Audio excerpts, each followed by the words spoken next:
Orang Kudus. Sobat Katolikana, saatnya kita simak kisah orang kudus yang dipersembahkan oleh Radio Katolikana. Penulis naskah Arif Setiawan.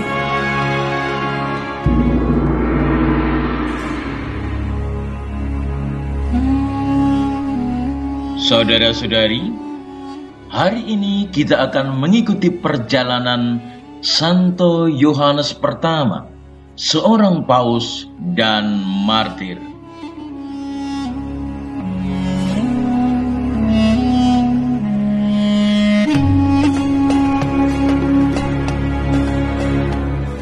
Yohanes lahir di Tuscany pada tahun 470 Masehi. Sebelum diangkat sebagai paus di Roma menggantikan Paus Hormisdas, Yohanes adalah seorang diakon agung di Roma. Sebagai paus, ia adalah uskup dioses Roma yang ke-53. Masa kepausannya yang singkat, karena hanya berlangsung selama 3 tahun itu, diisinya dengan berbagai tindakan untuk membela kebenaran agama di hadapan para penganut Arianisme. Dengan Theodoricus, Raja Ostrogotik di Italia, Yohanes menjalin hubungan baik. Tetapi hubungan itu segera berubah menjadi permusuhan karena Yohanes tidak membela kepentingan Theodoricus yang merupakan penganut Arianisme. Sejumlah hukum baru yang dibawa Uskup Hormisdas tidak menguntungkan bagi kami penganut Arianisme. Ayolah Yohanes, kamu sebagai pemimpin delegasi, bisa kan menghadapi kaisar untuk membicarakan masalah ini? Dalam kunjungannya ke Konstantinopel, Paus Yohanes bersama delegasinya diterima dengan senang hati oleh Justinus, Patriark Timur bersama umatnya. Bahkan di sana Yohanes diperkenankan untuk merayakan Paskah. Selama beberapa waktu, Theodoricus menaruh curiga besar kepada Yohanes tentang segala hal yang dibicarakan di Konstantinopel. Theodoricus bahkan mencurigai bahwa Yohanes telah mengadakan persekongkolan untuk mengembalikan lagi kuasa Kaisar Bizantium di Italia.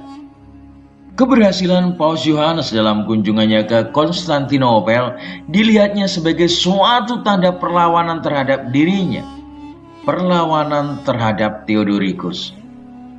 Oleh karena itu, sekembalinya delegasi itu ke Ravenna, Paus Yohanes ditangkap dan dipenjarakan. Paus Yohanes disiksa hingga mati. Jenazahnya dibawa ke Roma untuk dimakamkan di Basilika Santo Petrus.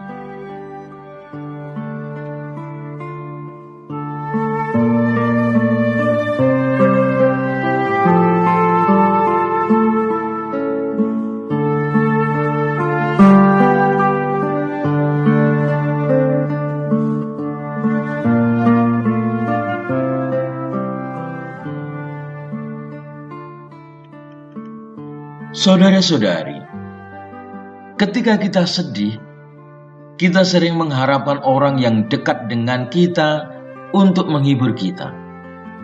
Kita butuh perhatian orang-orang di sekitar kita. Namun pada saat perhatian itu tidak kita temukan, otomatis kita mengalami kekecewaan berat. Yang paling menyedihkan lagi adalah orang yang dekat dengan kita, bahkan yang termasuk keluarga kita, memburuk-burukan kita di hadapan orang lain. Singkatnya, yang kita sangka teman ternyata lawan. Pengalaman seperti ini sungguh dialami oleh Yesus. Injil yang cukup singkat ini menggambarkan hal itu. Yesus cukup memperhatikan pelayanannya bagi banyak orang, bahkan sampai makan pun ia tidak sempat. Tanggapan negatif atas perbuatan baik Yesus kepada banyak orang sehingga ia tidak sempat makan justru datang dari keluarga Yesus sendiri. Mereka menuduh Yesus tidak waras lagi. Pernyataan ini sungguh menyakitkan. Dalam hidup keseharian kita, hal serupa bisa muncul. Tidak semua pelayanan kita mendapat dukungan dari para saudara kita. Bahkan boleh jadi mereka menuduh kita yang bukan-bukan. Saudara-saudari, dalam kesempatan ini kita diundang untuk melihat pengalaman Yesus. Yesus sendiri sudah terlebih dahulu diburuk-burukan orang. Terlebih itu datang dari kalangan keluarganya sendiri. Kendati demikian, Yesus tetap bertahan untuk melakukan hal yang baik. Karena Yesus tahu bahwa hal itu adalah kehendak Bapanya.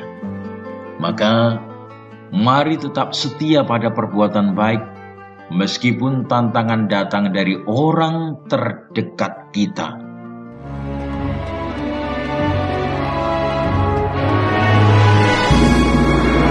Demikian kisah orang kudus hari ini.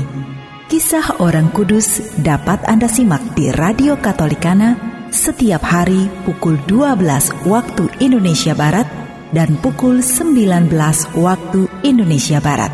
Sampai jumpa di kisah orang kudus selanjutnya.